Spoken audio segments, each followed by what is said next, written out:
Welcome to the Lovecraft Easing Podcast. This is March the 18th, 2018, and got a special show today. Nuzo Onoh, an African horror writer, is with us. Hey, Nuzo, how are you?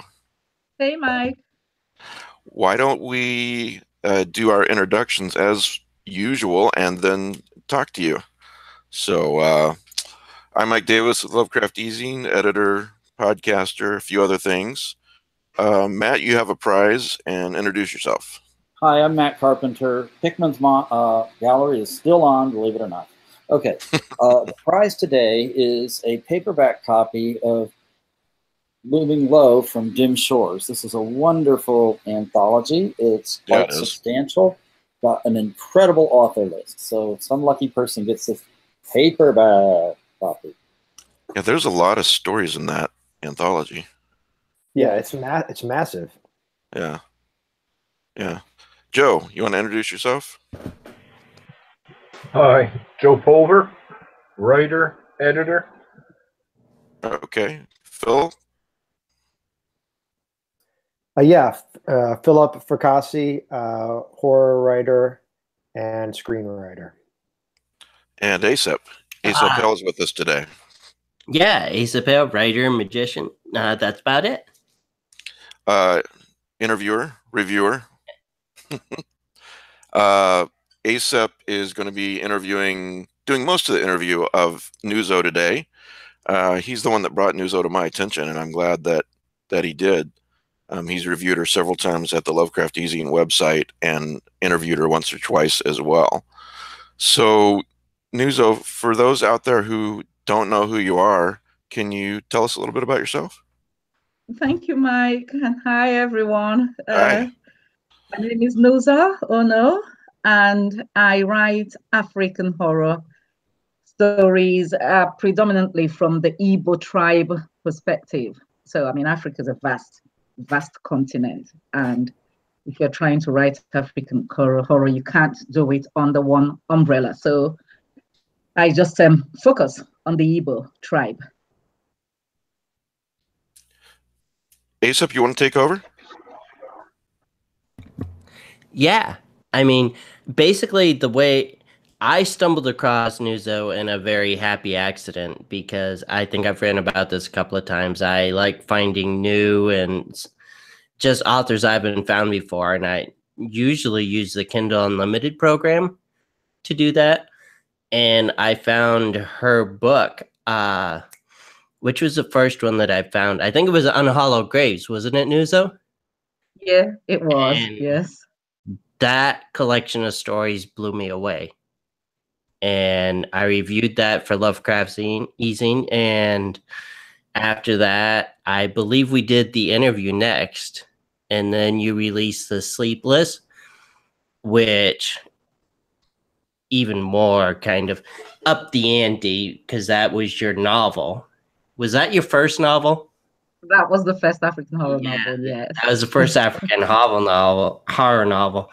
And then you followed that up with your latest novel, Dead Corpse, which it's weird because when somebody's already operating at a strong level, you know, I kind of, when you sent me Dead Corpse, I kind of had that trepidation going on because you're like, oh crap, what, you get that what if type of thing. And then it was good. You read my review of it, but you keep on going from strength to strength to strength on it.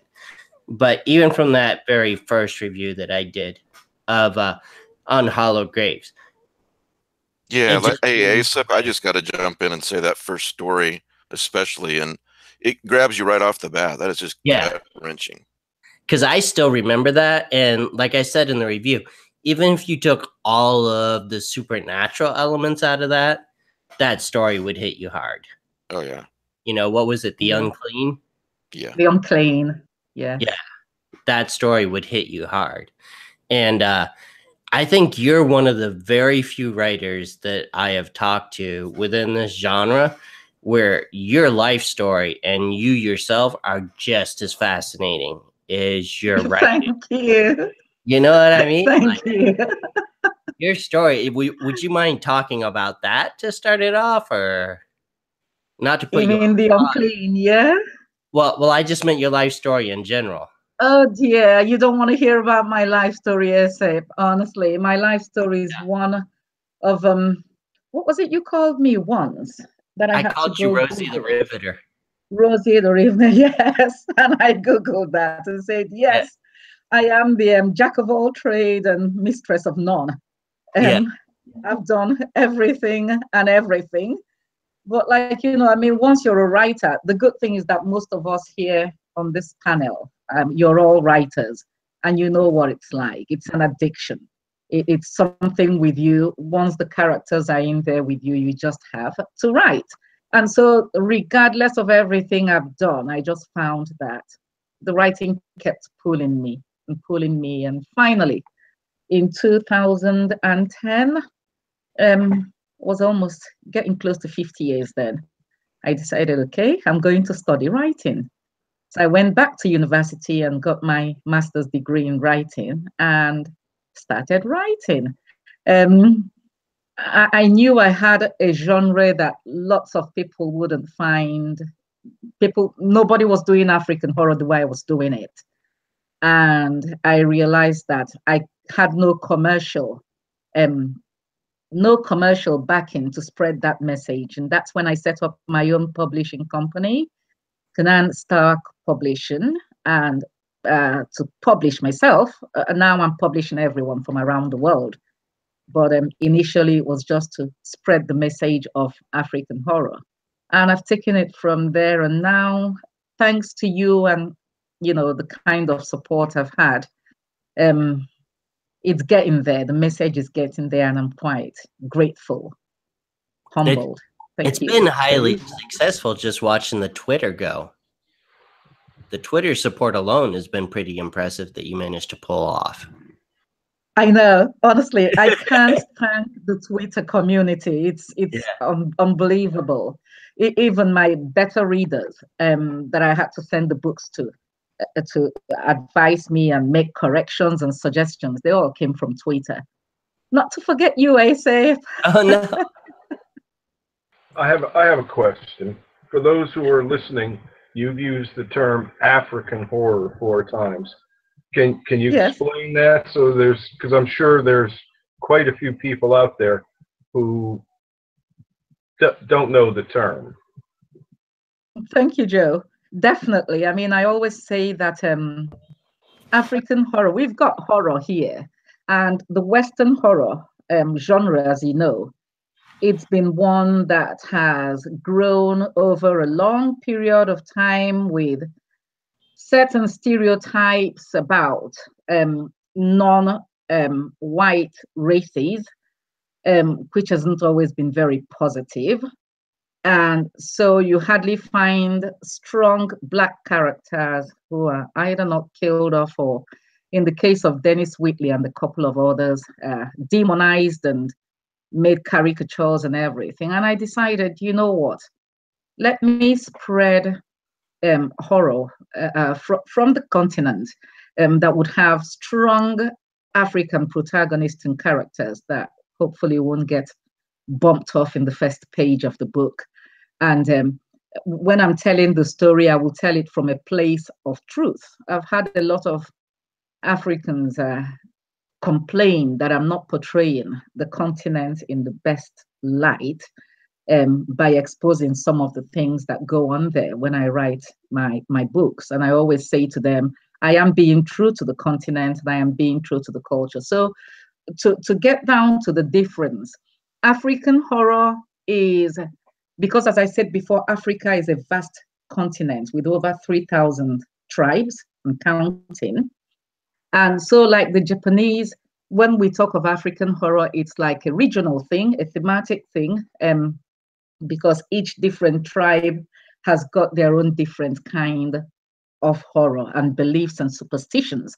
I mean, African horror is driven by superstition, I mean, all human beings are superstitious. I remember sneezing and some of you said, bless you. That's from a superstitious angle as well. Thank you. I'm not getting the Black Death.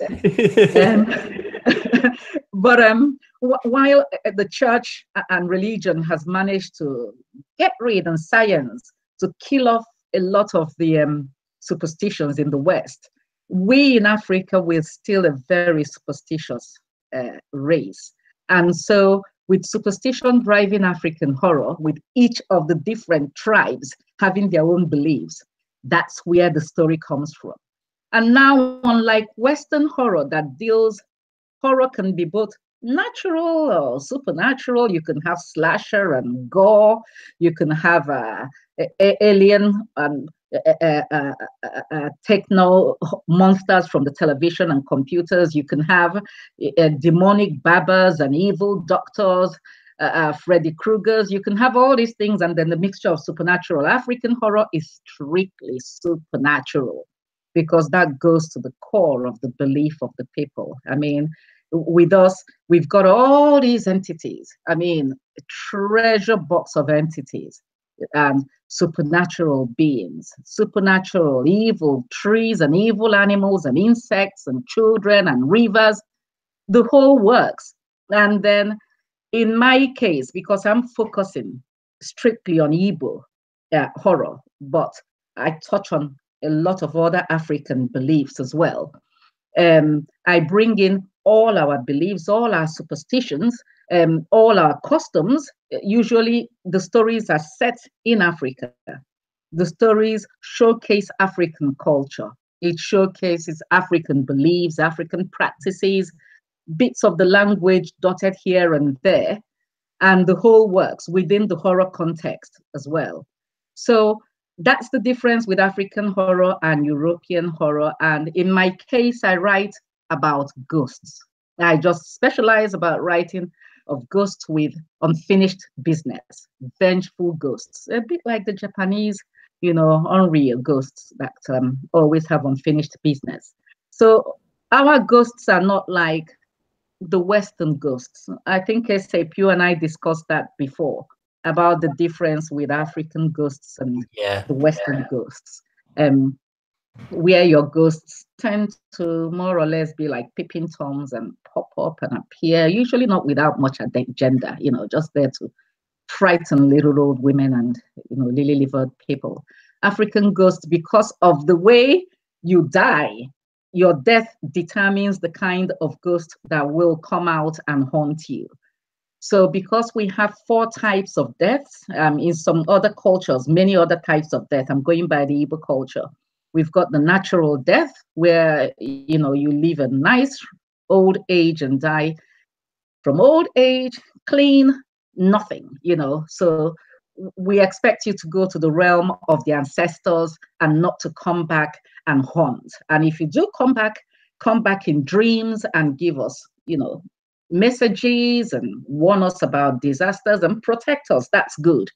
But then when you get the sudden death, people that die in accidents, or you go climbing the palm tree to get palm wine and your rope breaks and you tumble and crash down and that's it, you're done.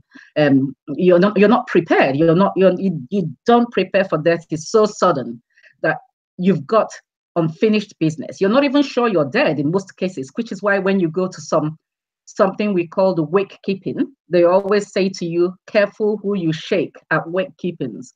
Careful who you're speaking to, because that might be a ghost who's not sure they're dead. They've died suddenly and they're wandering around here, not sure they've died. Then you have the evil dead. We are talking about those that are murderers that are executed or who commit suicide, who are killed by lightning, which, since it's believed that if you're struck dead by lightning, you must have done something evil. You've got in the olden days, people like albinos, dwarves, certain people who die certain deaths, they are considered the evil dead and they are cast off into the bad forest. And so those are the ones that the ghosts come back not happy. They're very angry ghosts naturally. And then you have the sad death, people who die without having any, when they die, the death ends the family lifeline, and that's the end of it. It's sad. The family line, bloodline ends with their death, and that's a very sad death. And you might get them coming back as well, wailing and, unhappy. So with all these different kinds of death we have, that determines the kind of ghost you will have. So when I write my story on African horror, Igbo ghost stories, I tend to touch on all these different types of death, which impacts on the haunting that you will get. ASAP, I remember you said in one of the reviews, you said something to the effect of, "Oh, ghost stories, been there, done that." You know, the reader might be thinking that, and how the African horror, the ghosts are just so different, as Nuzo just illustrated. Yeah, and there's kind of this coexistence between the living and the dead, and I think is because she covers this in the interview that I did with her. I mean, you covered it amazingly well just now, and you did so as well in the interview that we conducted. But in your writing, there's this feeling of the dead and the living commingling alongside each other, and especially in your last novel, Dead Corpse, with the way it comes down through the generations and the cumulative effects of that it's unlike a lot that I've seen. And I think you're right that Japanese fiction and Japanese movies come the closest to it, because I think the most chilling thing that I've seen up until then was Japanese haunting movies, where if you went into the wrong house, it didn't matter. You know, whether you were good or bad, virtuous, didn't matter. You were just wrong place, wrong time. You know, because like from Poe on, with haunted house stories and movies and fiction, it was more like a mystery story. Solve the mystery, everything's okay. Hero walks away. Whereas in like The Ring and other thing, no, you were just in the wrong place, wrong time, doomed. You know, and the same thing. Like when I read your first short stories, it was like, yeah, that's just doom. It is inevitable, you know, and that sometimes there is that feeling with your short fiction that it's like, oh my God. Because I remember Night Market was another story that really affected me, because it had that same type of feeling. And I remember that we discussed Night Market quite a bit. But Dead Corpse also has that same type of feeling to it, you know, where there are types. Dead Corpse just would hit me. And Dead Corpse hit me, like I may be jumping ahead here, hit me with, because not only was sometimes the brutality is shocking, but the forgiveness is shocking as well. Because neither one of them seemed unearned. You know, because I noticed a lot in fiction, people want to kill off characters just to prove that they can, and to go, nobody is safe here. And everything in your fiction is earned. You know, it makes sense. When you look back at it, you're like, okay, that makes sense. It was shocking, but the warning signs were there. It didn't come out of nowhere.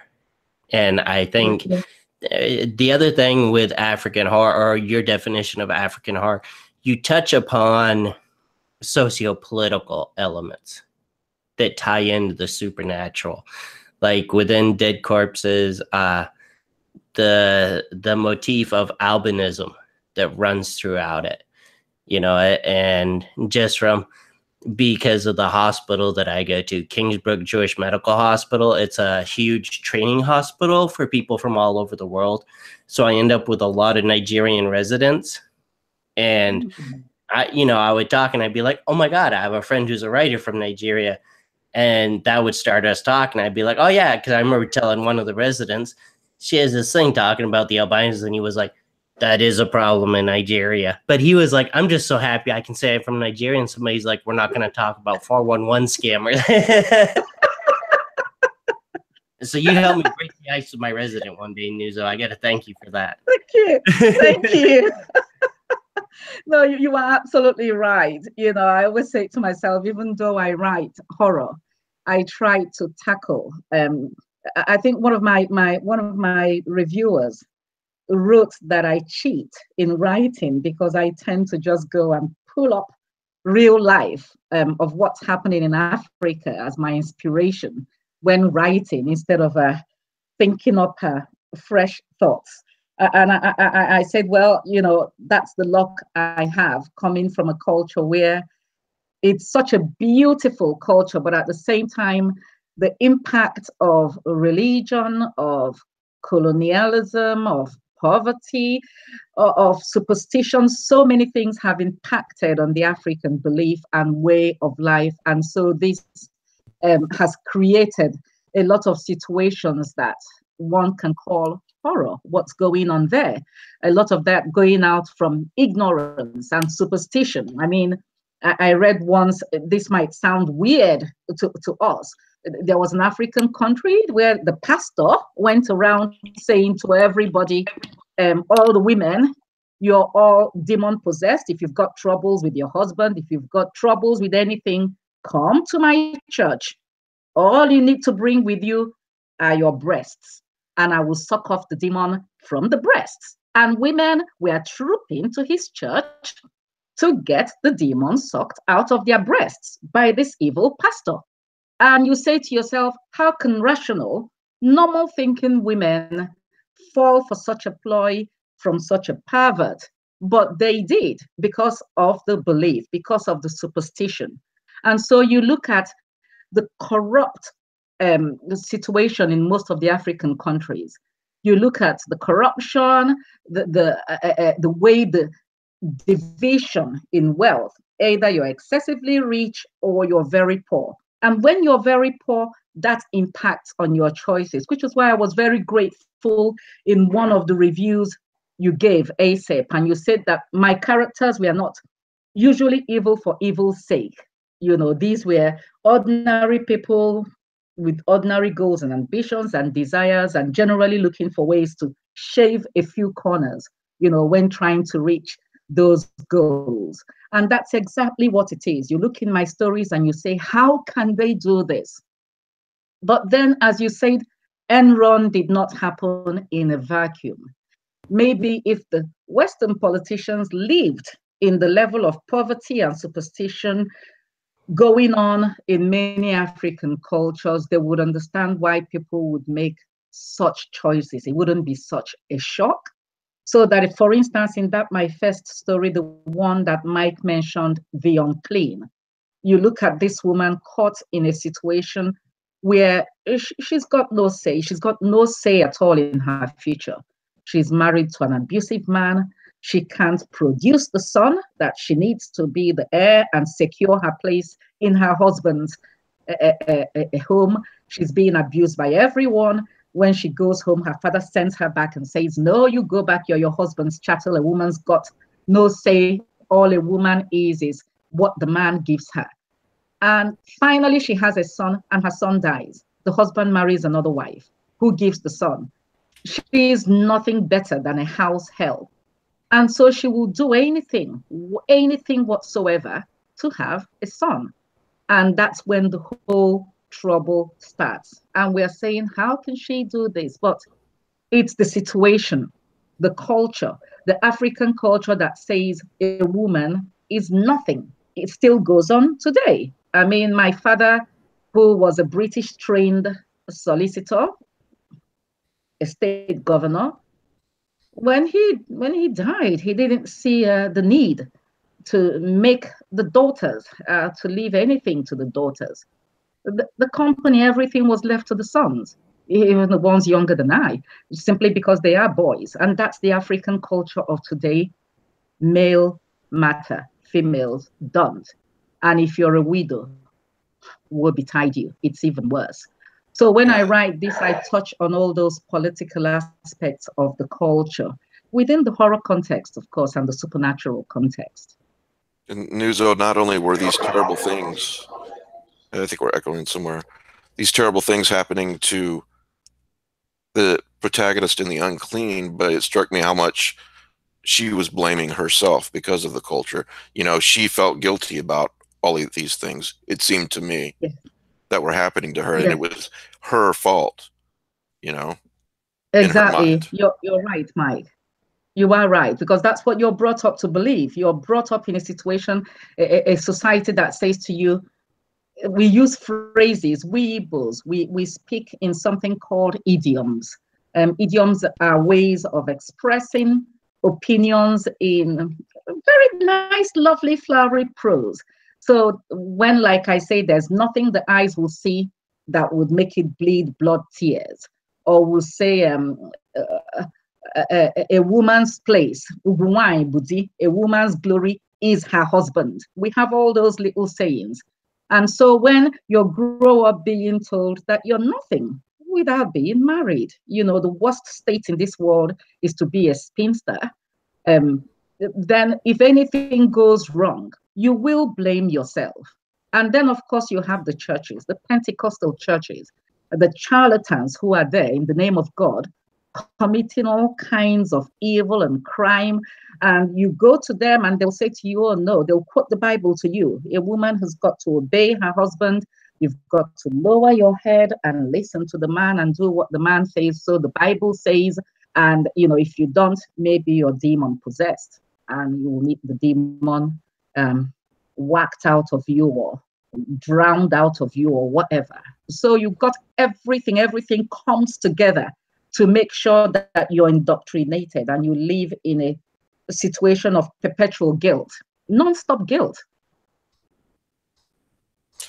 Yes, I'm familiar with those extremist Pentecostal churches to some degree, even over here. You know, then that's how they are.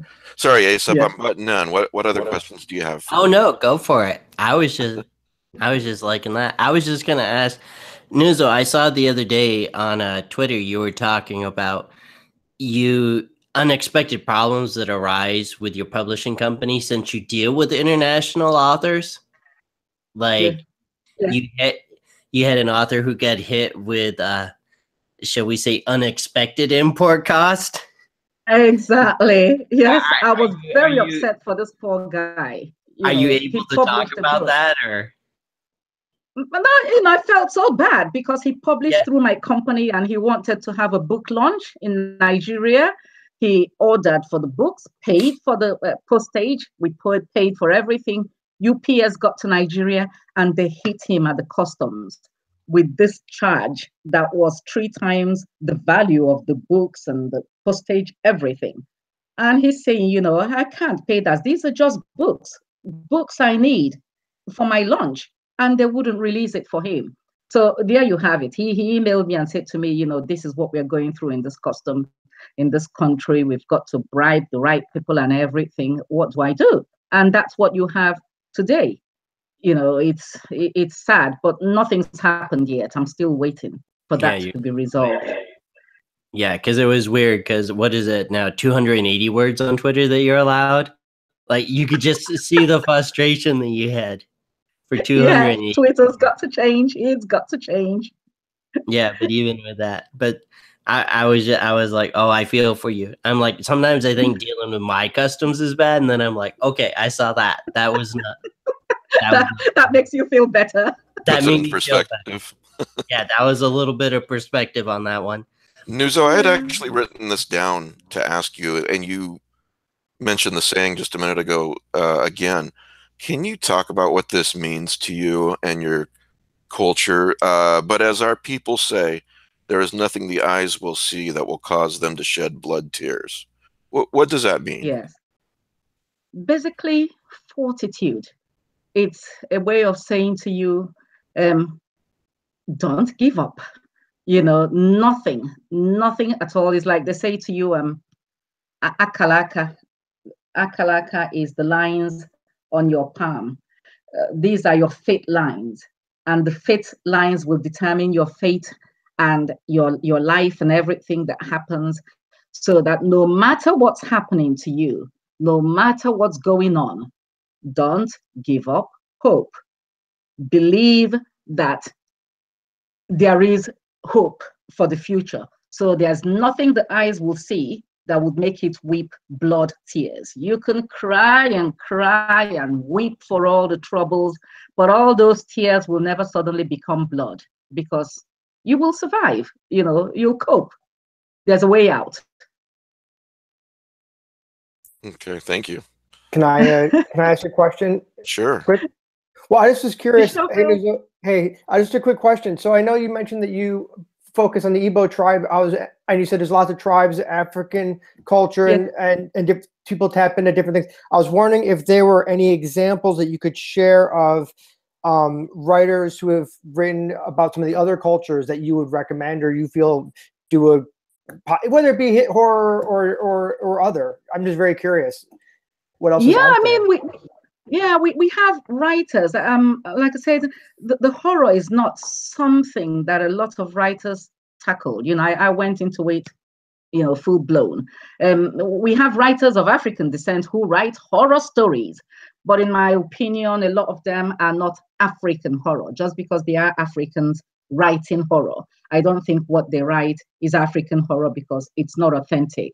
The characters may or may not be African. It could be set in Africa or set somewhere else, but there's not that element of giving us the culture, the beliefs, all the superstitions, all the little things that make it African, core African. So there's a chap. He's called Amos Tutuola. He's amazing. I think I must have one of his books somewhere here. Yeah, that's one of his books here. I don't know if you can see that. What's What's the title for those who are just listening later? Later? The Palm Wine Drinkard, and he also wrote My Life in the Bush of Ghosts. My Life in the Bush of Ghosts. He was one of the early African horror writers. The Palm Wine Drunkard. Yes, the Palm Wine Drinkard. Drinkard, yes. Okay, Drinkard. Yeah, just for those who want to look it up later. Sorry. Yeah, and it's like a classic. It's now a modern classic. He wrote it in very unique grammar. You won't find that kind of grammar anywhere in this world. It's absolutely mind-blowing. And I love him. I absolutely love that guy. He was my inspiration. I used to read him as a child, and I wanted to write ghost stories like he did. And I know we have a Nigerian lady, Nnedi Okorafor, in America. She writes African science fiction. So, you know, she's actually won quite a few awards for that. We have I think she's been published in Clark's World, actually. Yeah. Yeah. I'm trying to think. I can't really think of anybody else. That's all right. Who might be in Africa. I put you on the spot. I'm just so curious. Yeah, I was just trying to think of any other African writers I could think of. Yeah, I can only think of the only African literature I really know.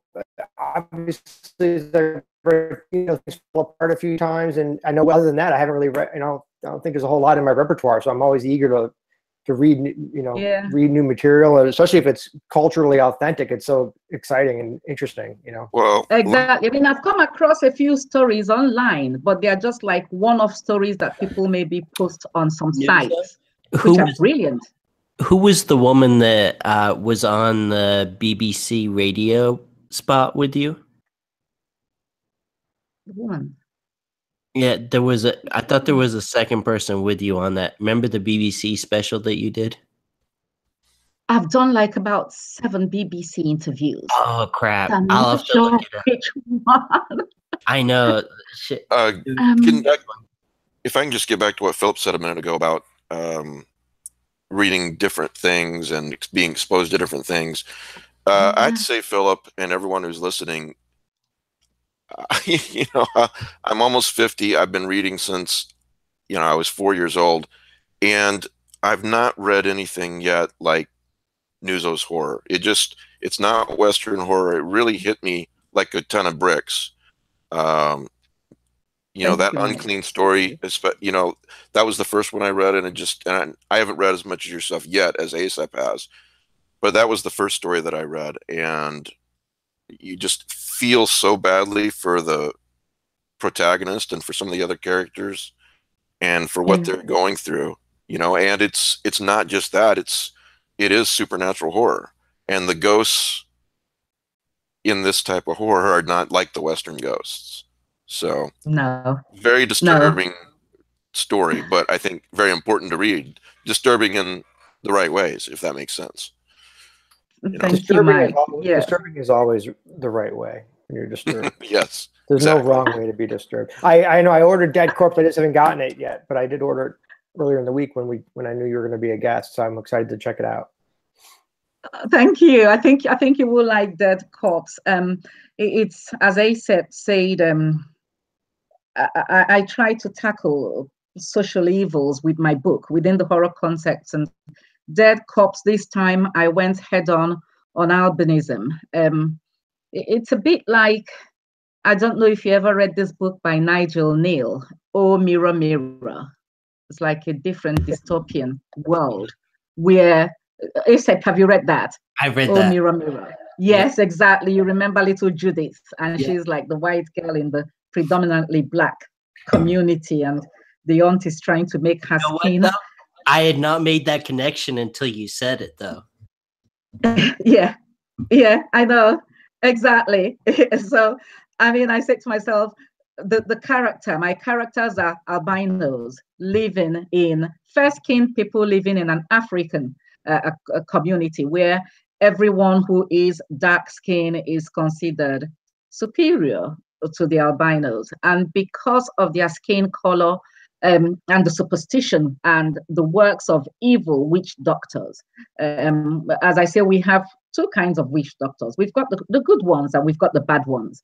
And so the work of the bad witch doctors that feed on the superstition of the people and poverty, they see albinos as easy prey.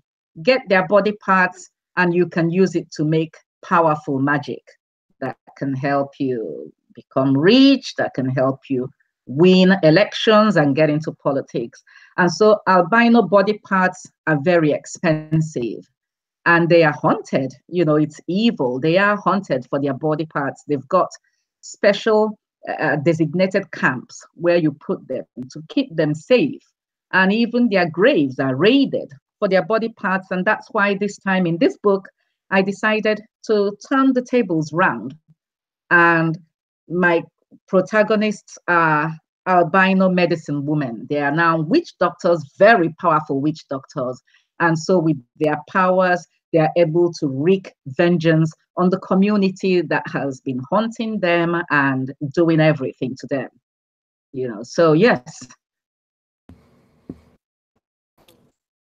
One of the questions I was going to ask you is, how do you go about doing your research, Nuzo? Because your esoteric metaphysical elements, they seem, you know, how do you go about getting those elements so right? I don't do any research. This is something I grew up with. Yeah. Growing up as a child, you're surrounded, as I said to you, you're surrounded in a culture of superstitions. You know, there is superstition with everything, every single thing. When I sneezed and you said, bless you, if I'd sneezed back home, they would say, ooh, who's the evil person calling your name? Someone evil has just called your name. Cast it out, cast out the demon. And you cast out the demon of whoever was the evil person that called your name. Here you said, bless you. That's a different kind of superstition. So when you grow up in a culture with so many superstitions, you hear so many things, you see so many things. And so there's no research needed. I just pull on experience of things I've seen, things I've heard. I remember during the war, when we were refugees, going from one village to the next in the war we had with Nigeria. And they would always say to us when we come to a new village, don't accept any food from any strangers, because they would put witchcraft into the food and you'd get infected. Because there's the belief that witchcraft is infectious. You can feed people with witchcraft, especially children. Children are fed witchcraft, and so once they eat the food or drink the water from the witch, that's it. They become witches. And that's why today you find so many children, unlike in the olden days here when the witches were all women, all the witches in the Salem trials and everywhere around the world were women. Back home now in the broader African continent, it's always children. It's always the most vulnerable, the children that are witches, which was why in my own personal experience, when you exhibit certain traits, if you're stubborn, if you sleepwalk, or if you talk in your sleep, or if you have a disability or a mental illness, or anything at all that's out of the norm, you could be classified a witch or possessed by demons, and you need an exorcism. I'd just like to comment. I'm a doctor, and for a while I was studying rheumatology, which is the medicine of joints. And I met a woman early in my training who had a condition called Ehlers-Danlos, where her connective tissue was loose or floppy. And she could take her hands and then just like do this, and they were suddenly arched up in these huge claws. And it was a family trait. They just like, suddenly they were like this, and suddenly, boom, they were like arching, and they were claws, and the fingers were sticking in unnatural directions. She had had ancestors burned as witches in Salem because of that in the 1600s. So, you know, we didn't take a chance. We torched her on the spot. I mean, come on. God. Lucky her. She's seeing you in this day and age, you know. Yeah. Thank you, Doctor. Dr. Carpenter. Hey, Nuzo, a couple of things. The first thing I'd like to say is that I find you very inspirational, both as a person and as a writer. As a person, because of all you've been through, and you haven't given up, which, you know, a lot of people would have. But also inspirational as a writer, and I think any writer listening to this should feel inspired. You didn't really start, if I understand you right, writing until you were about 50. Correct? Yeah, I mean, I wrote my first short story when I was 12, formed a club called Club of Young Writers. And little kids, we just, you know, dabbled around, and that was it. I forgot all about it, Right. and didn't bother again. You know, my point is, look at what you're doing, the important work you're doing, and it's never too late to start. You know, no, it's not. No. It's not. The other thing I wanted to touch on real quick before we got to ASAP was I tend to highlight lines that I write. This is one of the lines that I highlighted. I could tell he wasn't an old man, merely prematurely gray, as happens on occasion with certain reincarnations. So this is a personal question because I'm almost 50 and I've been gray since I was about 28 or 29. Oh, I thought you were making fun of me. No, you apply too, but I've been gray a long time, or white. So what would that mean? Well, Mike, like I said, when any child is born, you know, in the olden days, and even up till now in certain villages, if a child is born, you look at the child's behavior and everything, and you figure out, they start asking, where did this child, who's the person that has reincarnated back in this child? Because our ancestors, we believe that when the ancestors die, they reincarnate back into, you know, the family, which is why the worst thing you can do to someone, the evil dead, is to bury them away from the compound where they can't reincarnate back into the family. So in some cultures, if someone dies and they're not very nice people, they will take them out through a wall, dig a hole in the wall, push them out through the wall, and quickly seal the hole so that they can't find their way back into the family. Those that are chucked in the bad forest and buried there can't come back into the family and reincarnate back into the family. So we bury our dead with us. Like in my family, if you go to the back garden, we've got everybody there. Everybody is buried in my family house in the back garden, from great grandmothers to grandfathers, and father, mother, brother, sister, nieces. Everyone is buried, uncle, in the back garden. And that's good. I grew up knowing that if my father upset me, I could go to my grandfather's grave and complain and say, see what your son has done to me. And I knew that I reincarnated back as my great grandmother, Nuzo. I'm named after her. I'm not the only one that's reincarnated back as Nuzo. So when you reincarnate back, you always show the traits. They can always tell whoever it was that is reincarnated. There are old women, old people who can look at a child and say, ah, that's the person that's come back to us again. So in your case, if you get prematurely gray and everybody knows you're young, they would say, okay, maybe there was an old man in the family that's come back in this person. Oh, I see. That explains, because when the person was alive, they were also prematurely gray, and that's showing. So in that particular character, yeah, a previous reincarnation is showing up there. I remember when you told me the story of your great-grandfather being buried in your living room and you would feed him plum wine. No, my great-grandfather is not buried in my living room. The back, in the book. In the back, They have their father buried in the living room in the book, not mine. Yeah, but I remember when that came out, I was reading that in the car when my driver was a dread from Trinidad. And I read that to him. And he was like, oh, no. Like, that horrified the crap out of him. Like, you scared the crap out of him. Because I read that out loud, and he was like, oh, no, this is going to happen.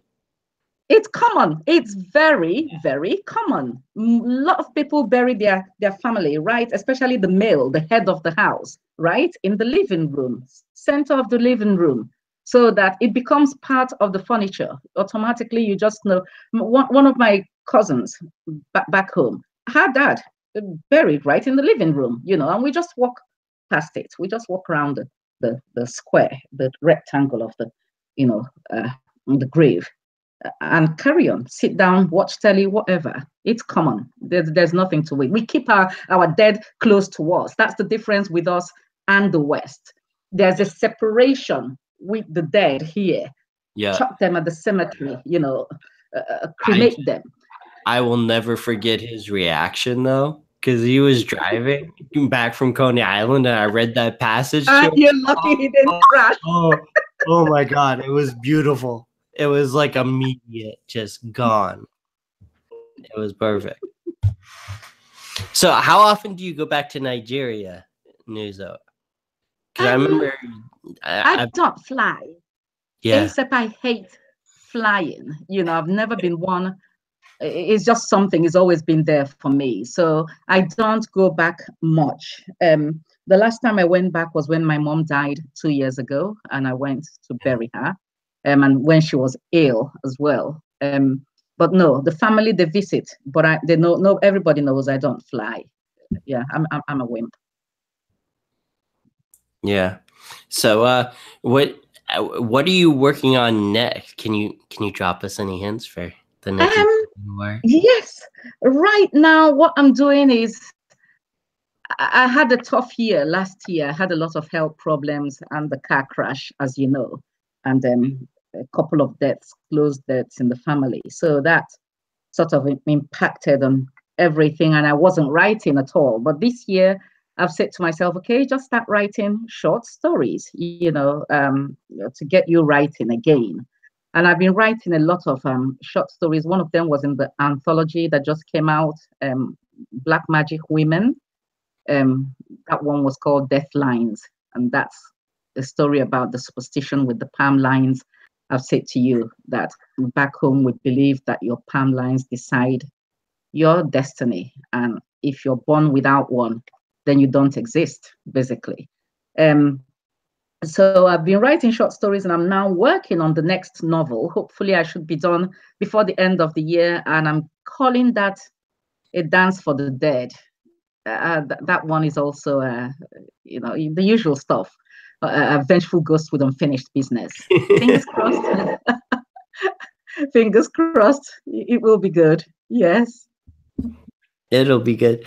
One of the things that I found interesting was with Dead Corpse, you brought in romance elements, and I recently read Helen Grant, her novel Ghost, and she successfully, just like you, brought in a romance element. What made you decide to do that within Dead Corpse? Do you know the funny thing is that when I write, honestly, I always say to people, many times I finish writing and I read what I've written. I don't believe I've written it. I don't even know when I wrote it. When people say to me, do you plan your books? I don't plan anything. I just have an idea. and I sit down and I start typing. And once I start typing, I say to myself, the characters will tell me what they want. There's no need making any plans, because I found to my detriment that whenever I make a plan, this is where I want it to go. It never works out that way. So I just sat down, and unusual, I was typing, and that's what happened. I just found there was, because usually you don't find any romance in my books, but this time round, I mean, it's not like a lot of romance. It was like a little bit, just, incidental to the main story. But that's what happened. I didn't plan it. Yeah, I just thought it was interesting that I read your book, and then just recently I read Helen Grant's book, and I was like, two authors that managed to pull it off really well. And you don't often, you know what I mean? So I thought it just struck me. I was like, wow, this is interesting that you're seeing this in both cases. You know what I mean? Yeah, thank you. Thank you. And I've got to ask you, without giving anything away within Dead Corpse, so have you actually seen Voodoo Chickens?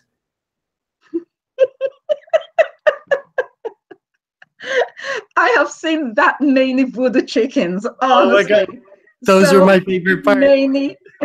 So many Voodoo Chickens. It's like there's a village in my tribe, and they are notorious for being a village of witch doctors. And you come to that village, honestly, as you're stepping in there, literally every chicken you see wandering around is a Voodoo chicken. It's got something tied around it. You see some of them hanging on doorposts. They're everywhere. The Voodoo chickens are all over the place. You see them, you avoid them. You just say, okay, this is a chicken from the shrine, and you don't mess around with them. They belong to the shrine, to the gods. Yeah, I've seen loads of Voodoo chickens. Because what was great was somebody's rooster had gotten loose in our neighborhood, and for like a solid year straight, we had a rooster that was running around. So Fitz, my neighbor, who's maybe 70, and he's from Haiti, he was in here the other day, and he's like, I missed that damn rooster. It woke me up in the morning. It was wonderful. But I always remember that when I think of your Voodoo Chickens. The other thing that I really love in your novel, The Sleepless, there's one instance of, I don't know what to call it, maybe magical realism about the midpoint of that novel with the river.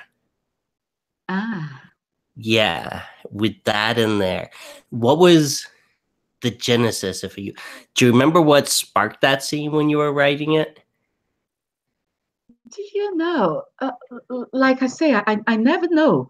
I just sit down and I start writing, and then the words just come. The scene, the area comes, and things just happen when I write them. I remember that after the abuse, the attack the child had by that soldier, there had to be an element of, both for the reader and for the child, there had to be a kind of relief from such horror. And that river just seemed to be the oasis of peace and joy, a cleansing kind of thing for what she went through. That's all. Yeah, because I still say Neil Gaiman would give his eye teeth to have written that scene. I've read that scene. I know exactly. I've read it, and sometimes, like I say to you, I say to myself, "Oh, did you write that? Oh, that's good." Yeah. You're sort of surprised. Where did the words come from? But I think, as every writer knows, that's one thing that happens to writers all the time. You write things and you look back and say, "Did I write that? Where did that come from?" I think you can all, relate to that as writers. Do I understand this correctly, that I read in one interview that you publish everything on the 28th of June? Is that right? I used to publish everything on the 28th of June except Dead Corpse. Dead Corpse was the one that didn't meet that deadline, because that was the one coming right after the loss of my mom, and I just couldn't meet the deadline. Yeah. So fingers crossed. I'm hoping. Is there something special about that date, or? No, I just No. woke up one day and I went to the calendar. I just shut my eyes. You know, as you know, I'm a very superstitious lady. And I just went to the calendar, shut my eyes and let my fingers roam and it pointed. And it got on the 28th. And that's it. Okay. Sounds great. You know, wherever the universe takes me, that's what's supposed to happen. Right. Oh. ASAP, you have some more questions? I was going to see if anybody else wanted to ask questions since we're coming up on the hour. I didn't want to hog it all. I have one. Are you going to be coming to the United States at all to talk about books or anything?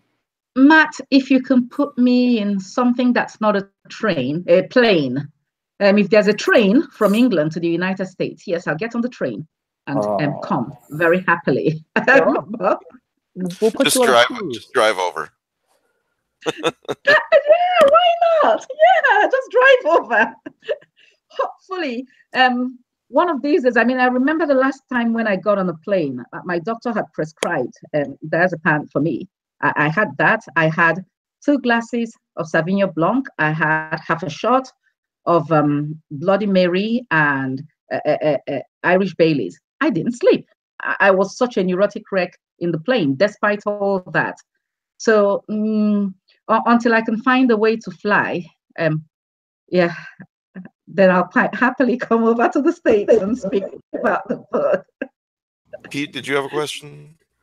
Well, no, it's just the last time I flew back from Portland, I actually, took a whole bunch of shots and, took a temazepam and curled up in my seat and stayed awake for the next 10 hours.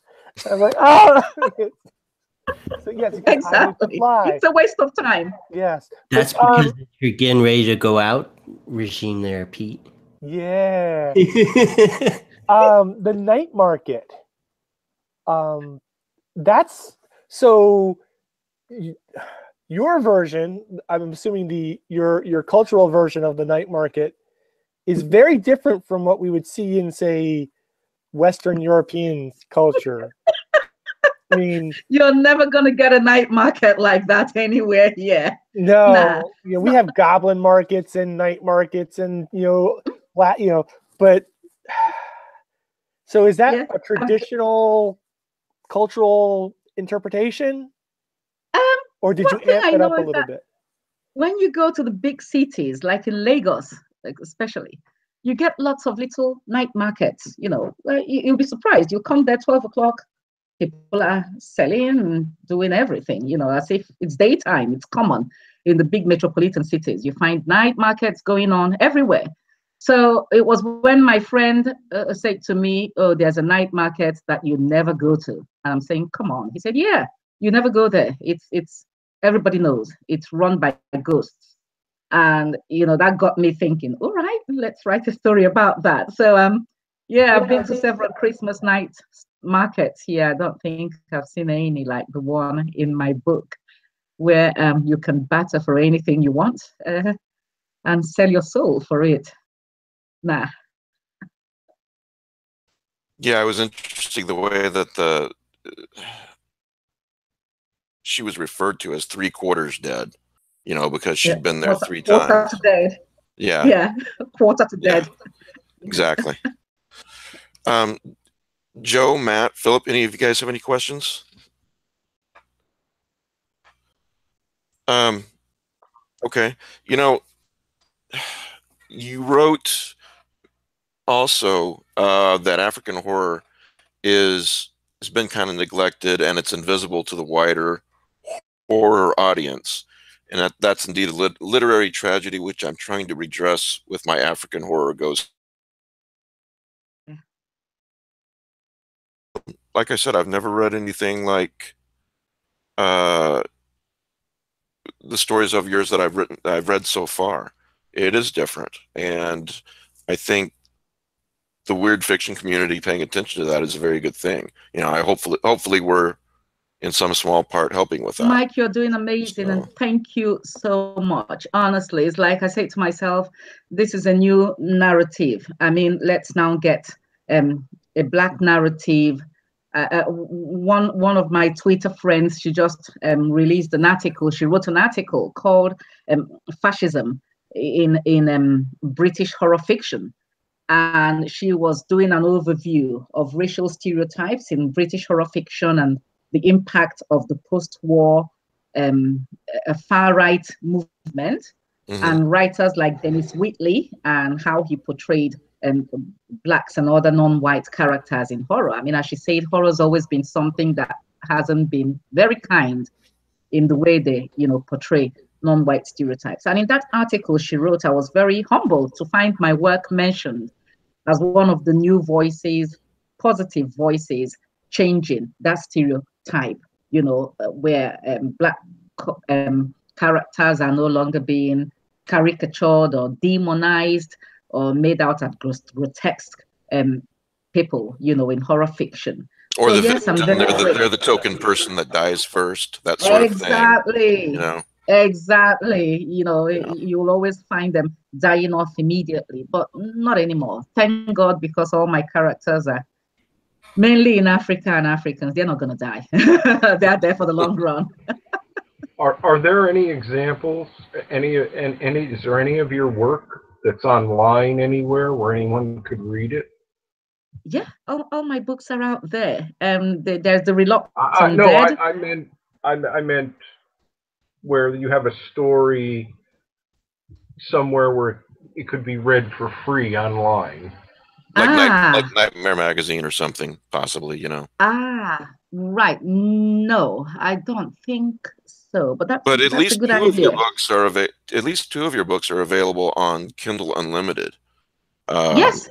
So, if someone is with Kindle Unlimited, they can get it free. Right. Exactly. So, I think 3 are. I think Unhallowed Grave, Sleepless, and Dead Corpse are all Kindle Unlimited, aren't they? Yeah. I think you're absolutely right. Yeah, they should be. Yeah. So, just go to Amazon, Nuzo Onoh, Nuzo, his first name, and Onoh is the last name, and you'll, anybody listening, you'll come across Nuzo's books. Do you read? Do you read any Western horror? You'll be amazed. The funny thing is, I write horror, but I read everything. Man, lots of what I read is not even horror. That's the funny thing. Actually, I think, the way it should be. If you look behind back there, you'll find so many Stephen Kings and a lot of Japanese Murakamis and Yoko Ogawas, and I love Japanese horror a lot. I love what's her name, Octavia Butler. She's quite good as well. But there's a chap I absolutely adore his works. It's called Stephen Pressfield. I don't know if anyone's ever read him, Gates of Fire. Yep. He is. I have. You have, ASAP. He is awesome. Yeah. I mean, the language is the most beautiful prose I've come across anywhere. And I think that's like a historical. The Pressfield, Pressfield, Stephen Pressfield. All right. Yeah. Isn't Gates of Fire the one about the Gates of Fire? battle? Yeah, the 300. The yes, 300. Yeah. I've read that book. It's excellent. It's a really great book. It's a lot of fun. It's an amazing book. Yeah, I think I've read it like 3 times now. I just love the language. It's so beautiful, and it's not horror. Well, in a way, it is horror. Yeah, I guess you're right. Yeah, in a way, it's horror, but it's not like supernatural horror. But it is horror. It's just beautiful. Okay, now I gotta just say, for those of you who watch 300, and you have these like really buff, basically half-naked men running at wide arm's length towards pointy spears, and you say, "Is this how the Spartans fought?" No, but there's a brief description of how they start off walking, linked shield to shield. Then they start to walk fast, and they start to run. Then they're at a full tilt run, each of them with like 80 pounds of armor and these spears coming at you like a freight train. And you could just imagine what that was like when an impact on the opponent's thighs. it was just a brief description, and yet so much more vivid than that movie. Well, he Oh, no, talks you need about to read the the book. grinding. You know, that's what I remember from that book, the grinding of it. That's You know? it, the grinding. Yes. Yeah, and you're like, oh my, it just kind of drove it through. Like, but you're right, the language that he uses is Oh, beautiful, just beautiful. I read it and it's just for the language, you know, that book. So yeah, I love Stephen Pressfield. Who else can I say apart from the Japanese ones that I've mentioned? I'm not fussy really. I'd read anything, absolutely anything that catches my attention, as long as it's not romance. You know, I'm not into romance. You mentioned Murakami, Haruki Murakami's, you mean? Oh yes. Or Ryu? Well, there's Ryu Murakami. Ryo's much different than Haruki.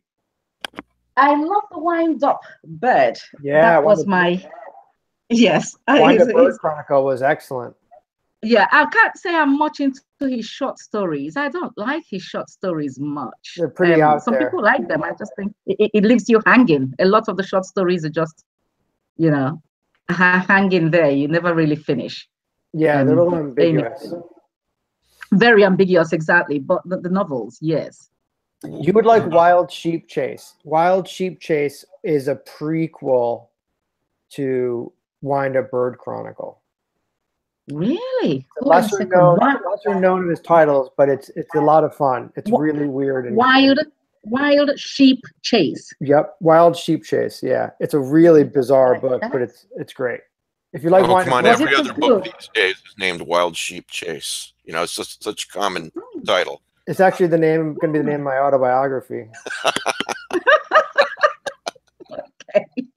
That is my latest romance based on my life. No. Well, also in the interest of getting to know you, maybe even a little better, do you have some favorite? It doesn't have to be horror. Do you have some favorite movies and favorite TV programs? Just you'd like to briefly share? Oh yes, my daughters know me. The Battle of the Bulge. I think I've watched it a million times. I could watch the Battle of the Bulge over and over and over again. All right. I love that movie. I love that movie. The eagle has landed. At the end, when they roll gas gosh. cans down at the end, oh man.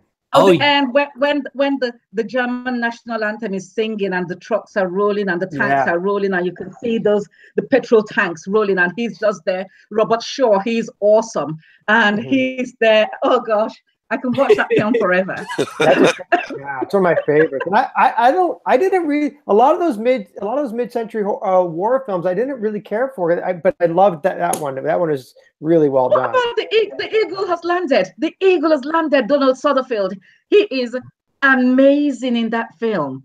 Oh gosh, it's got Treat Williams. It's got Larry Hagman. It's got everyone in it. You know. It's one of the best war films ever. The Eagle has landed, I think. I love it. I can watch it over and over again. I like war films. I don't know why. Bridge Over the River Kwai. I don't know why. I love war films. You know what? So, Plug your daughter's film. That you get the platform to do it. Get some bonus points.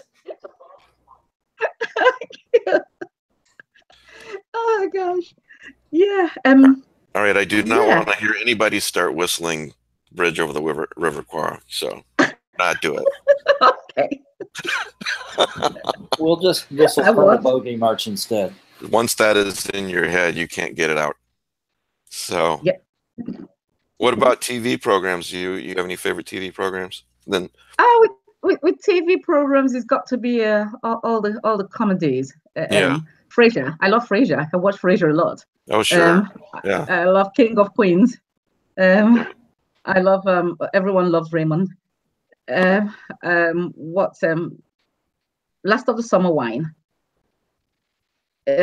Keeping Up Appearances. It's just got to be all the comedies. I love all the comedy sitcoms. Yes.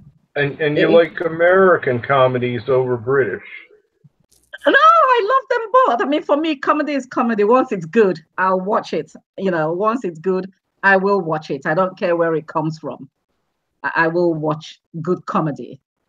Yeah, so yeah, that's me for TV, and of course the news. Everybody watches the news 24/7. Well, not me. So, Well, all right. Go ahead. I'm sorry. But I was going to say these days, because of your president, everyone rushes to see what's the next thing that he's going to do. You never know what he's going to come up with. That's true. Yeah, that's true. There is no reality TV more bizarre and far out and impossible to believe than our current reality. It is the ultimate reality TV show. We're just hoping. We're just hoping it. There's only one season. Someone holding their head. Yeah, just one season. We don't need. Hey, Nuzo, did you see Inside Number 9 over there when it came out for comedy? No. It was by the League of Gentlemen. Inside Number 9. Yeah, it was a weekly comedy show over there. We got it on Shudder over here because I was a fan of League of Gentlemen. So okay, no, never watched it. It was funny. We only got 2 seasons here. Number 9, not Number 10 Downing Street. No, this was called Inside Number 9. Did you know League of Gentlemen? No. It was kind of like spooky comedy and kind of like darkly comic. Okay. And then Inside Number 9 was kind of the same comedic team. But each week they would do like different, it would be a half hour. But it's over now. The series is over now, yeah? Yeah, I guess so, because like I said, it just barely showed up on Shudder. And like we burned to it in about 2 nights because we were just binging on it. Everything. Yeah, because you get that dark sense of humor that you'd probably love them. So if it comes up like on demand, I would check them out. Maybe on Netflix or something. Yeah. Inside Number 9. Well, just to wrap up, you've got several collections out, and is it 1 novel or 2? How many collections and how many novels do you have out? I've got 4 books now. I've got The Reluctant Dead. That's a collection of short stories. I've got On Hallowed Graves, and that's 3 novellas. And I've got The Sleepless and Dead Corpse. Those are the novels.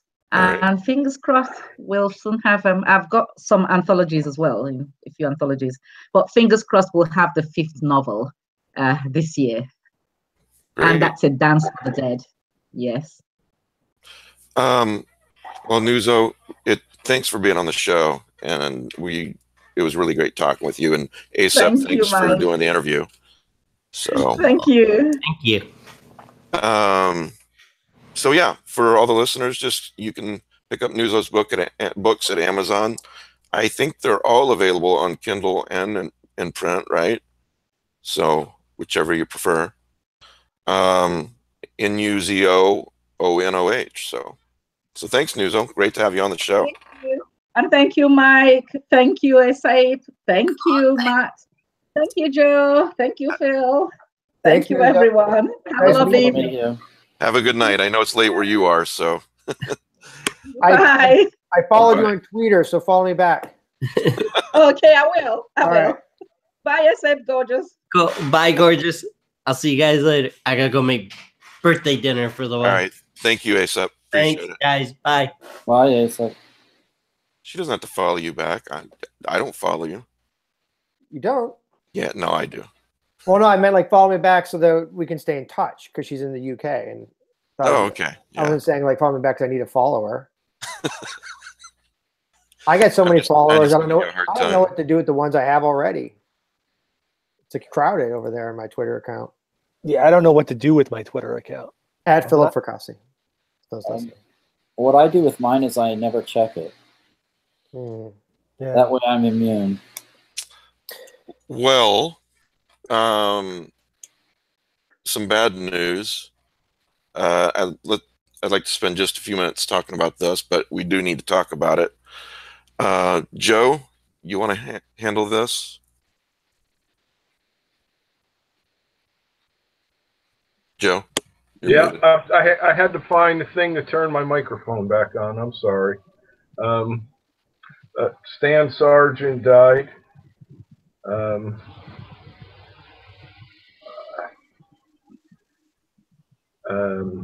For those who don't know who he was, want to get into that a little bit? Stan Sargent wrote a couple of, well, he wrote shorts. He was a horror writer, short stories. Much of it was Lovecraftian. Stopped writing at the end of 1999.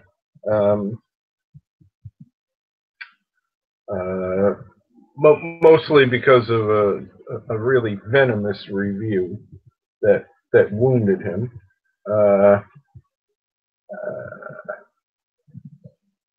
Been interesting to see what he would have written had that not occurred, because he had been talking for quite a few months that he thought he was done with Lovecraft.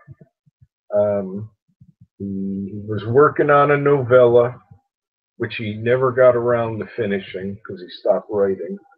And he said, that'll be my last Lovecraftian statement. I've said all that can be said, or at least from, a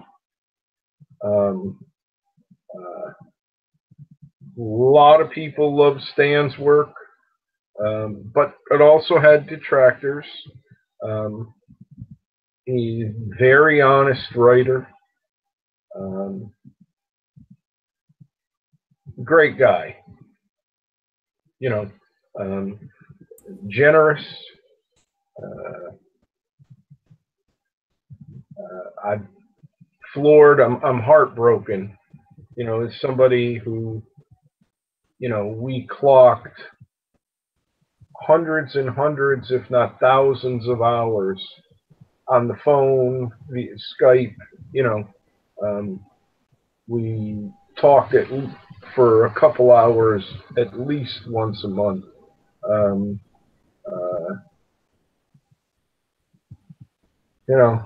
Yeah.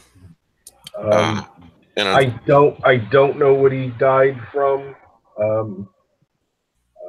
I just know, that he passed away. He was in pretty good health. And he was actually mentally in a pretty good mood. So, and unfortunately, when did you last speak to him, Joe? I'm sorry? When did you last speak to him?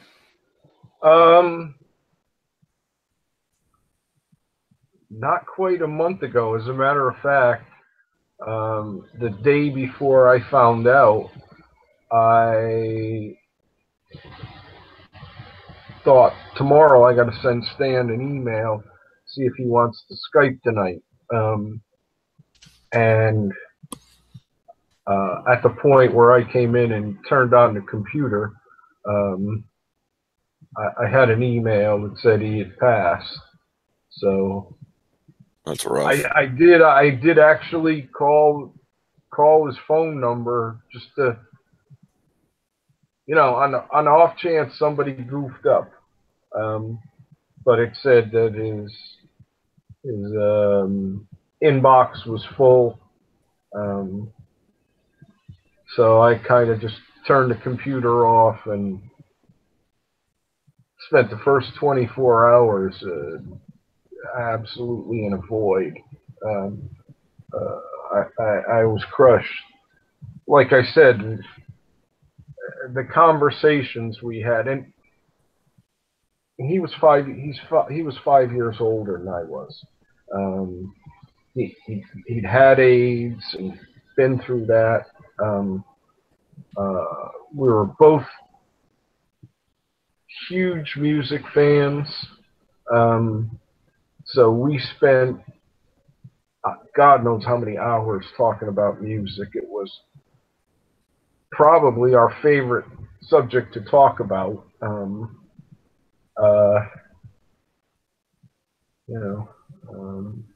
Also, unfortunately, he and I had been emailing each other back and forth over the last couple of years. Joe sent him my way, and you know, I looked up the number of emails I had archived in my Gmail, and there's just a ton of them going back and forth. We were going to do a Stan Sargent omnibus, you know, all of his and he was short stories really and so forth. he was really looking forward to doing that with you. The bad thing with Stan is he wanted to go through every single story, double, triple, quadruple check for Right. typos. And I figured, okay, that's fine. Just whenever he's ready, I'll be here. And then, of course, unfortunately, this happened. Yeah. Matt, you want to talk a little bit about Stan's work? Sure. First of all, he wasn't even 70 when he died, okay? And he didn't start writing till he was 44. So he started writing later in life, and that meant his actual active time as an author, if you try and work out the timeline, was only about a few years. It wasn't very long at all, because a lot of his works were written in the 90s, you know. So another thing about him, Joe alluded to this, he was overtly gay, and this is, nowadays it's not such a deal, but back then it was still a big deal, with a lot of people very closeted or reluctant to write about it, and trying to write a story about the perspective of a gay character, even in a little niche like the Lovecraftian horror community, was very difficult, because I grew up as a doctor in the AIDS era, and you would not, if you didn't live through it, you could not believe the paranoia. And he lived through that. And part of that came out in his fiction. The other thing that Joe alluded to was he was very famous for thoroughly researching the subject he was writing on. So he doesn't have that many stories to go back and look at. I posted links to the two collections. One is Ancient Exhumations, which was originally a chapbook, and then was republished by Elder Signs Press as Ancient Exhumations +2. It's still available. The other one was The Taint of Lovecraft. Now, if you've got unlimited Cthulhu bucks, you can get both, but if you're going to pick one, I would probably recommend The Taint of Lovecraft, because it contains what is probably, well, in my view, his finest story, The Black Brat of Dunwich, which Joe also mentioned, which has been praised far and wide by everyone. I've never read any remark against it. One of the problems with the problem with both collections, and what Stan was excited about with Mike doing an omnibus, was Stan's Jeb and Martin stories being published. And of the Jeb and Martin stories that were published, Stan had 4 that were unpublished. Oh. Which, you know, I read long time ago. And Jeb and Martin are 2 Innsmouthians, and just starting to make changes, you know, to undergo changes. And Stan loved comedy. I mean, he was a freak for comedy. And the Jeb and Martin stories are funny. Is that one, Live Bait, was that one of them? Yeah, that's one, yeah. Like that was in Taint of the Lovecraft. Tadpole story. Yeah. And I like the fact that these things retain their Lovecraftian flavor, and yet, you know, because you don't normally see Lovecraftian humor. But I thought Stan did a really great job in putting those two things together. And yeah, much like Pete, Stan was exhaustive in his research. He might not use hardly anything overtly, but he had to know. And he would spend inordinate amounts of time checking things out before he wrote a word. And like I said, a very honest writer. If you were ever anywhere and asked Stan a question, you got an answer. He didn't like bullshit. And he thought if you bothered to ask, okay, this is what I think. Doesn't mean I'm right, but you asked, so here you go. Right. And he wanted that in his fiction. This is the story, at least how I see it. Yeah, you're right about. I think you're right about Black Brat. In fact, the Black Brat of Dunwich is one of the stories that I tried to link Reanimatrix to. I think it's a really important piece of work and serves really well as both a prequel and sequel to the Dunwich Horror. And there are reviewers and critics out there who have said that aside from Lovecraft proper, Stan's story is the very first. When you're picking what's great, this is the first one. So Pete's absolutely right about that. Yeah. So, for everybody listening, if you haven't heard of Stan Sargent, yeah, this is somebody important in the Lovecraftian community that really wasn't on social media or anything like that, but he was out there and did some important work. Go to Amazon and look up Ancient Exhumations +2 and look up The Taint of Lovecraft and read them. Pete, you were going to say something else? Yeah, I guess Ross Lockhart convinced him to come out of retirement a little bit. He has a story in the Tales from Jack the Ripper anthology. Yeah. He got invited because Ross likes his work. And he's like, I'm not doing that. And I'm like, why not? Well, I haven't written in blah, blah, blah, blah, blah, blah, blah, blah, blah. I said, I did one. I'm in it. I said, you should do one and give us a chance to be in something together again. And I worked on him for a little bit. And he said, I got an idea. He didn't tell me what the idea was. It took him a bit, but he wrote it, and I liked it. And, of course, Ross bought it. So he was really happy about that. In fact, he had an idea for a story for long time. And I was nudging him here and there to start working on that because I thought it was such a brilliant idea. And because of Ross, taking the Ripper story, he'd occasionally open up his notebook and look at this other story.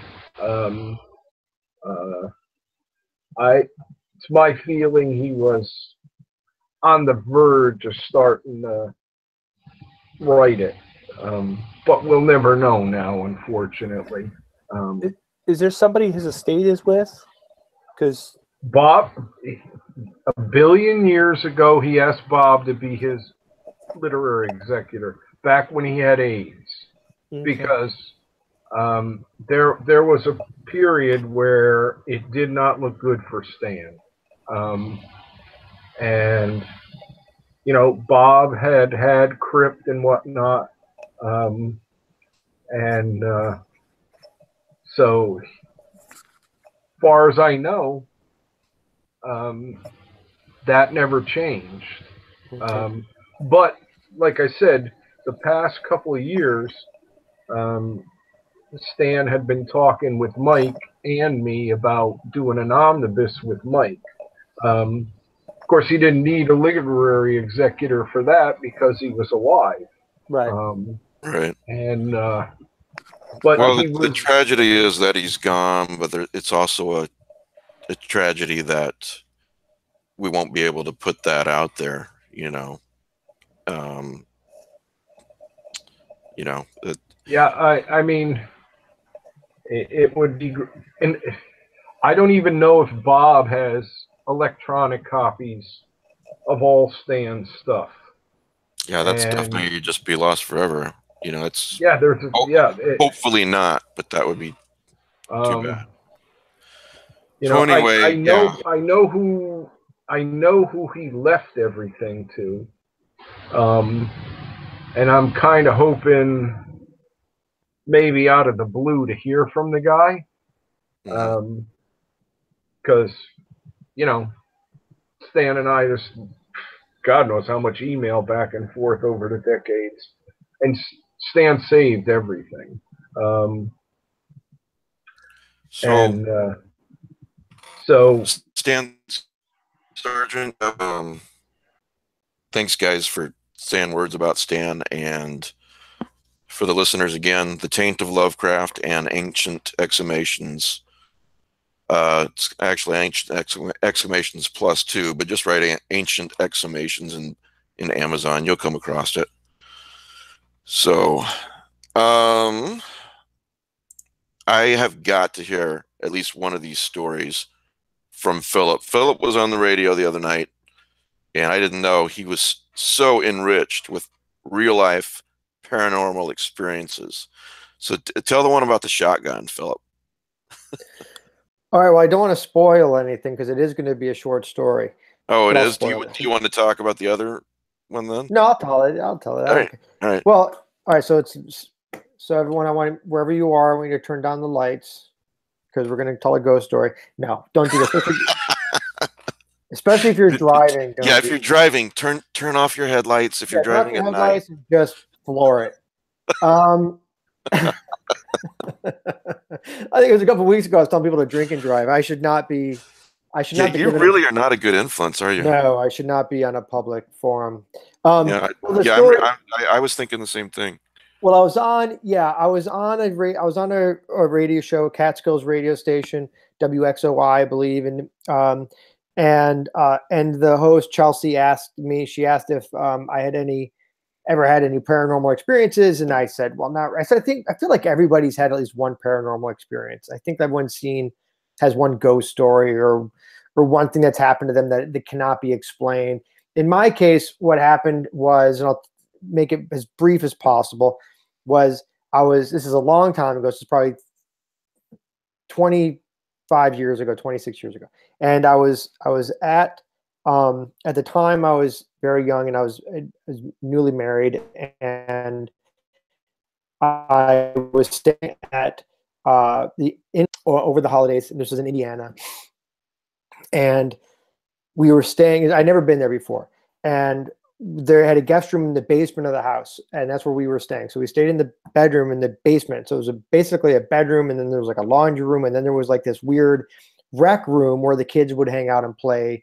And there was like an old beaten up couch in there, and the old wood paneling walls or whatever, and it was that kind of thing, shed carpet. So one night we're sleeping. I'm sleeping there. I'm having this very vivid dream. I'm having a dream that there is this man sitting on the couch just outside the bedroom door. The lights are on in the rec room. There's a man sitting in the couch. He's wearing a flannel shirt, jeans, seen very clearly, and he's holding a shotgun. And we have a conversation. I don't recall the conversation. I won't make it up, but we have some sort of conversation, some sort of back and forth. I understand he's upset. We're talking in this dream. And the dream ends, and I wake up, and it was so vivid, and I was so disturbed. I don't want to say it's never happened to me since, but I don't recall ever waking up feeling quite so disturbed, to the point where I woke up and I told my wife at the time, I said, I just had the weirdest dream. I've got to tell you this dream. So I explained to her what I just told you. And then we go up and we're having breakfast a couple hours later with her parents. And I'm explaining to them this weird dream because I'm really shaken by it. Like nothing really scary happened, but I'm shaken. And I'm telling them what happened. I'm like, I've had this dream, and the guy was there in a flannel shirt and the shotgun, the whole thing.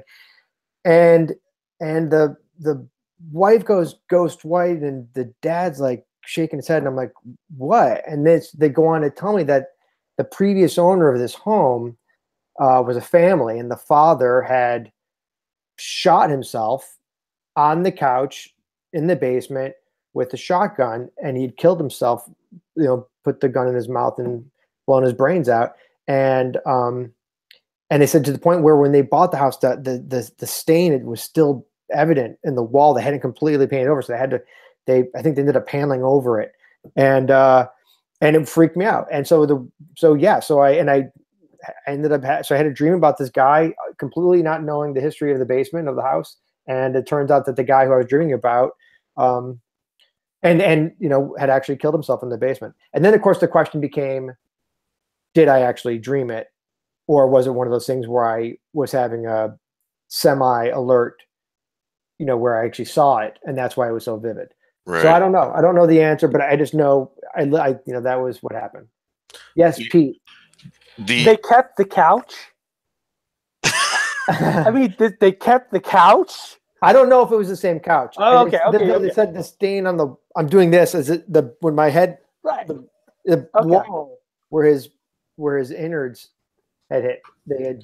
It's the way you told it. It's like it was on the couch. It might. You know what? The couch was old. It may have been the same couch. I don't know. The only other time that Philip woke up this disturbed was that time he woke up in the alley behind the bar. In the garbage, still hung out, still drunk and hungover. Which was this past weekend. Exactly. I'm still haunted by the memory of. Oh man! I spent the weekend in Orlando, and yesterday was St. Patty's Day. So this morning we're up at the hotel and we're at Universal and Disney, and everybody looks like they've had way too much to drink.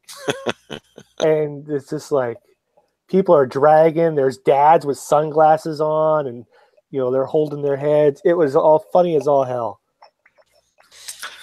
So we'll wrap up soon, but I do want to touch on A Wrinkle in Time. I haven't seen it, but I hear it's one of my favorite books. I've not only read it as a child, but several times as an adult, and I hear that Disney pretty much screwed it up. Anybody else seen it or heard anything? I read the book a long time ago, and I loved it. And I saw the trailer for Wrinkle in Time, and I was like, nope, I'm not going to do it because it's going to ruin the book for me. I can tell just by looking at the trailer, it's going to ruin the book for me. And then I heard it was a disaster. I think if you're like 5, it's a good movie, is what I'm. That's what I heard. That it's a kids movie and a CGI movie, basically. I don't remember. I barely remembered. I read it when I was like in 5th grade. I've never even read any of the sequels. Yeah, I remember. I read it when I was a kid, 8, 9 years old, but I don't remember other than I read it. Yeah, I don't think that's true. It was written in the 70s. Mm, and you're far older than that. I mean, far older. Well, it was written before that because I read it when I was in grade school. Pretty sure. All right, let's look at Wrinkle in Time publication date. Only there was some sort of resource we could utilize. If there was only, yes. And, of course, as usual, I'm wrong. 1962. Yeah, okay, thank you. You weren't a kid in 62. Thanks. What? I'm talking to Joe. I wasn't a kid in 62. Yeah, weren't you like 40 or 50 at that in 62? No, for crying out loud. Jesus. Okay, look, it's an honest mistake. I'm sorry. Oh my God. I wasn't even alive. Hey, the thing about, I'll carry that one step further, and the director of that movie got some, regardless of the reviews and that it got, which were fairly negative. She's doing I can't remember the name of it, but she's doing some big movie. She just got the reins of a huge franchise. That you guys are comic book guys. I thought you would know this. I'm not a comic book. No, I just discovered yesterday. Power Rangers. I'll tell you. Hold on. Oh well, that's not my thing. Mine either. The guy who did Blade Runner 2049, I think that's the title, is doing Dune next. Yeah, Dennis. And that's going to be 2, perhaps 3 movies. That'll depend on how the screenplays go. That's a movie that I have waited. You know, it's like Peter Jackson did The Lord of the Rings, right? It's like somebody who loved it got to do it. And I'm hoping finally we're going to get Dune made by somebody who is a fanatic. Oh God, no! Michael DeBronzo just wrote on the live feed that the lady who directed Wrinkle in Time, lady, right? Yeah, Ava doing DC's New Gods. New Gods. There you go. That's why I thought you guys would know. I knew it was a comic book. Please say it's not true. Oh, wait a minute. Yeah, because I think that woman, New Gods was her favorite comic book when she was a kid, if I remember correctly. That doesn't mean she can make a good movie. Her favorite character is Big Barda. Well, yeah, maybe. I have no doubt, but I'm not opposed to that. I'm not opposed to it either. I'm not opposed to it either. I'm just saying if she screwed up A Wrinkle in Time. Well, let me say this. What's she going to do to New Gods? Mike, let me say this. I'm looking at her IMDb, her filmography, and I don't know this film director very well, but she did do Selma as well, director of Selma, which was a fantastic movie. It was the Martin Luther King. Fantastic, and it was even nominated for an Academy Award. It was a run for a bunch of them. So maybe she did Girls Trip, which I did not see. She's kind of all over the place, man. It's like a comedy and a historical fiction and Wrinkle in Time, and then New Gods. Yeah, that is all over the place. She's all over the place, but some point being is that maybe Wrinkle in Time, maybe that was like, maybe she'll do better with this comic book thing that you guys seem to like. I've never heard of it. You know, the implication in your tone is that we're a bunch of fucking nerds. Is that the implication of my tone? That's what I heard. Is that the implication of what I'm saying? Yeah, your tone is like. I think the words are for you losers who like the. Well, one thing I will it's pretty say obscure. New Gods. I never heard of them. Oh, they were created by Jack Kirby after he left Marvel and went to DC. Was that wait? I'm thinking, was this in the early '70s? And there were like 13 comics originally. They were like hippies. Is that it? No, probably not, no. There was a planet. It split into 2. It's where Darkseid was created. Yeah. Did you, Joe? Did you ever read? Because I know Philip didn't. Did you ever read Cosmic Odyssey, a 4-parter? No, I don't remember. By Starlin. Huh? By Jim Starlin. And Mike Mignola, wasn't it? Well, I heard Jim Starlin wrote it, but yeah. Yeah, boy, Cosmic Odyssey. Any comic book fans, it basically Darkseid has to ask the Earth superheroes for help because there's something even bigger and badder out there than him. So, Batman, Superman, and the gang go to New Genesis to meet with the High Father and with Darkseid. They all form an alliance. It's a really good comic. I mean, DC has been doing such a crappy job. Hey, maybe let somebody else in. Let them play with something that isn't Batman, Superman, Green Lantern. Be adventurous. I mean, Marvel comes out with Iron Man. Iron Man may be widely known now, but when that first movie came out, it's not for the mainstream. Iron Man wasn't known on Main Street USA. Speaking of, did you guys see the latest Marvel's Avengers trailer? Infinity Wars. I mean, looks pretty fun. It looks like every single Marvel universe superhero is there except for Hawkeye. So Oh, he'll be there. Hawkeye's part of the Avengers. I know everybody was going to be in it. I don't know what they have against Green Arrow. I mean, Hawkeye. Maybe Jeremy Renner wanted out. He's got to be in there somewhere. Yeah, he'll be there shooting an arrow at something. I mean, that's Hawkeye. That's the biggest problem with Hawkeye. The reason he's never been that involved with the movies is these guys are like superheroes with all these superpowers, and they can do crazy stuff, and he's shooting arrows at stuff. Well, he's like a medieval superhero. Green Arrow and Hawkeye are, especially we're talking Green Arrow, is basically the poor man's Batman. If you want to do a Batman story, but you can't use Batman, you use Green Arrow. I guess. I mean, why not just have Robin Hood, going against these interstellar gods with his merry men? I'm sorry, Mike. Batman and Green Arrow and Hawkeye are very different. Quit trying to conflate them into one thing. Yeah. I mean, one guy's wearing green and the other isn't. Is actually Marvel's exactly. Batman. One guy's wearing green and the other isn't. Forgive me. You're right. Green Arrow related to Green Lantern? Actually, this is funny because I never really read the hope DC that's not comics. A serious question. But this is actually one of the very first times comics started to show awareness in the 60s and 70s. Is Green Lantern rescued some guy who was getting attacked by a mob, and Green Arrow confronted him on it because the guy was a slumlord and treating these people badly, and they were going to take him to task. And so then there started this very highly regarded series of Green Arrow and Green Lantern combating social ills. Yeah, that was awesome. It was very striking, and this was especially drugs. This was like in the early 70s, maybe. Yeah. You remember the speech that Green Lantern gives to one of the not Guardians, the Green Lantern Corps guys? What do they call those guys? The Green Lantern Corps.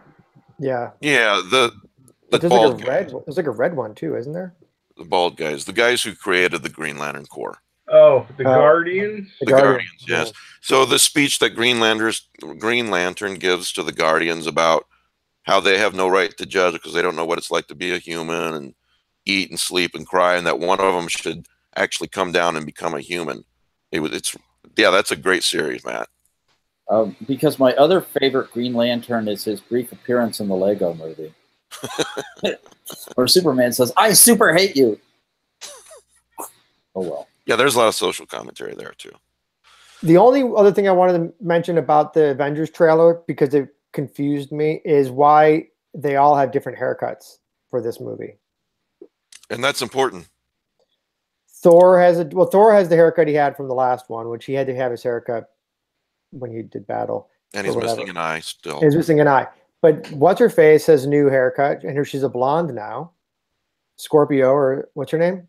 Black Widow. Black Widow. And What's-His-Face, Evans, has a beard. Yeah, I noticed that. I don't know. Because in the movie, I think he's Nomad. The Winter Soldiers become Cap.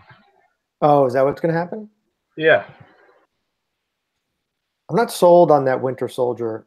They're really trying to make him into a major part of the team, and he just seems like an odd choice. If you had read the story arc in the comics, it makes more sense. What Brubaker wrote was absolutely brilliant. Bucky was always a throwaway sidekick character. And all of a sudden, here comes Brubaker with this idea, and he ran with it. And it's just marvelous, unbelievably well done. It's a truly tremendous arc. I became a huge Brubaker fan based on that. Well, last but not least, I think we've mentioned this last time, but I'm publishing a Philip Fracassi book called Shiloh, amazing cover by Heather Landry, and it will be out April the 13th.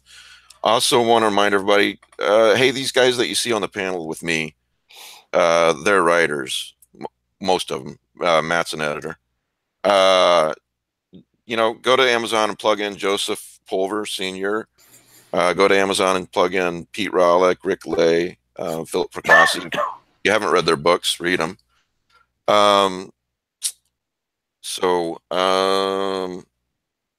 Matt, you have a prize. Congratulations, Phil. Yes. Remember that we have a great prize today. The paperback copy of Looming Low. It was auspiciously labeled Volume 1, but I'm afraid it may be the only one. You could get Livia Llewellyn, S.P. Miskowski, Gemma Files, Michael Sisko, Nadia Bulkin. It's a great author list. Jeffrey Thomas. Well, we'll keep our fingers crossed that Dim Shores is able to make it back. We'll say they're on hiatus, not closed. So hopefully, it's hard being a small press publisher. So it really is. Did Hall & Oates ever do a Greatest Hits Volume 2? I know because remember everyone had Greatest Hits Volume 1. I don't know if Hall & Oates ever did a Volume 2. You're asking the wrong guy. Just throwing that out there. Maybe one of the listeners can let me know. That's great. If maybe there's some way we can look that up on the internets. If only there was a universal some sort of database. Yeah. There is no. Yes. Another label put out a Hall & Oates, The Ultimate, which is basically a 2-disc set. So that kind of overrode any need for a Volume 2. Yeah, I'm a completionist, and that stuff always drives me crazy. The thing that drives me the most crazy out of all the Volume 1 or whatever things that never went to a second volume was the M. Night Shyamalan film Last Airbender, which was supposed to be part of a trilogy, and at the end of the first movie, they make this big announcement like coming soon. Fire. My God, why that's a mercy killing. And they never made, and then of course the movie bombed. And it was terrible, horrible. He should never go near that franchise again. I know, but if you've got the comic, you've got the cartoon. The cartoon was the best cartoon series ever. You got 3 seasons of it. Revel in it, and don't ever mention the film again. Why never announce a sequel unless you're already making it? They announced the sequel as part of the first movie, and they never made it. That's a mercy that they didn't. Yeah. Thank you to everyone, to all my patrons and the new patrons that have come on board in the last week or so. One of them made a comment. I just registered as a patron of the Lovecraft e-zine. That's us. Amazing quality. I don't even feel like I'm donating. Thank you for the exclusive e-zine content. I think that he actually wrote this on the Patreon podcast that you and I did, Philip. So we must have said something right. So I don't know. But anyway, just Google Lovecraft e-zine Patreon. We've got a lot of extra content on podcasts, and it's only $5 a month. And there's levels above that too, where you can be a panelist once a month if you want. So next week, we've got Ellen Datlow. She's going to be talking about, among other things, she's going to be talking about her new anthology, The Devil, what is it? The Devil and the Deep, Horror Stories of the Sea. Oh, that's my prize, right, Mike? I'm going to have to pick that up. I don't know if it's out yet or if that's an arc. But anyway, it looks really good. I like ocean stories. It's still pre-order. Okay. Well, I'll have to delve into it before next Sunday. But yeah, Ellen's always interesting to talk to. She's a really wonderful editor. Every book she puts out is superb. Also, so highly informed about both the industry and the genre. I always learn something. Oh, if you want the Looming Low prize, send an email to lovecraftezine@gmail.com. lovecraftezine@gmail.com. Put Looming Low in the subject, and do me a favor, in the body of the email, put how you listen to the show. Maybe you watch it live, maybe you watch it later, or maybe you listen to it on your commute or when you're going to bed at night or whatever. I'm just curious. So, guys, thanks for being on the show with me today, and everyone, thanks for listening, and we will talk next week.